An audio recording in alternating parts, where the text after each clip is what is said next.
All right, Robert Mueller, special counsel, is reportedly scrutinizing a breakfast event attended by former House Intel Committee Chairman Devin Nunes, along with Michael Flynn and dozens of foreign officials back in 2017, about 60.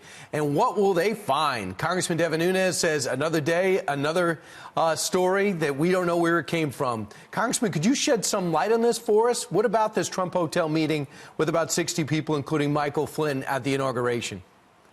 Yeah, I really can't because, these guys, it's always another day. They do another fake news story. I don't even know what they're talking about. As chairman of the Intelligence Committee at the time, I'm now still the Republican leader of the Intelligence Committee.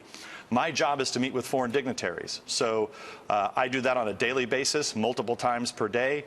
During the inauguration week, there were numerous events that I attended, and I continue to attend. I continue to meet foreigners all the time, especially working with the ambassadors here in Washington. And, that's what our intelligence agencies do. So the Intelligence Committee oversees 17 agencies.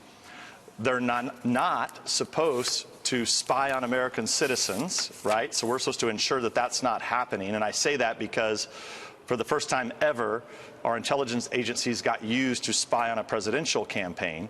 So the fact that I'm holding meetings with ambassadors, you can have at it because I do it every day. Yeah, it's just whether they contributed funds to the inauguration. You're on the inauguration committee.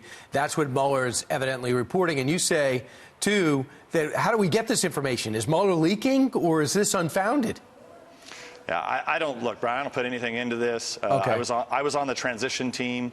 My job was working the national security issues, and I was meeting with people on a daily basis. And I don't know who was on the. I actually was not on the inaugural committee. Okay, my bad. I was actually on the transition team, working on national security issues. So. Right.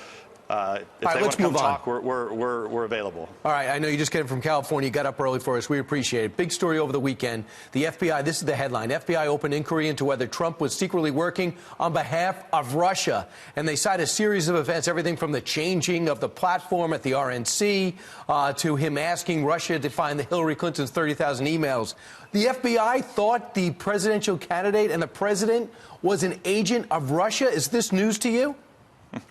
Well, look, it's totally ridiculous, right? So I don't know that this story is even true. This also could be fake news. But think about it if it is true. You have, by this time, the president has already been in office for 4 months. So if he is secretly cooperating and collaborating and conspiring with Russians, I think the Secret Service or someone would have known. And so, remember, they were already investigating. They had FISA warrants up on Trump campaign advisors. We know from the text messages that at that time there was no "they're there" from the lead investigator. So it appears to me like, we don't know when these investigations stop or start. But remember, we have asked to see the scope memo, what Mueller's actually supposed to be investigating. So we've never seen that scope memo, even though Congress has repeatedly asked to see the scope memo of the Mueller investigation. If that's true, then if the New York Times actually knows what's in that scope memo, you would have another example of intelligence, of classified information being shown to the New York Times and not shown to Congress. So who knows if this is true or not. Yeah, hopefully we're going to get the answer to this And soon. it's ridiculous, Brian, as you said, it's ridiculous to think the fact that so many Americans' minds are poisoned out there that somehow this is that the president's cooperating with the Russians is ridiculous. Devin Nunes, thanks again. It's going to be an interesting time as we are in the middle of a shutdown, day 25. Devin Nunes, thanks so much.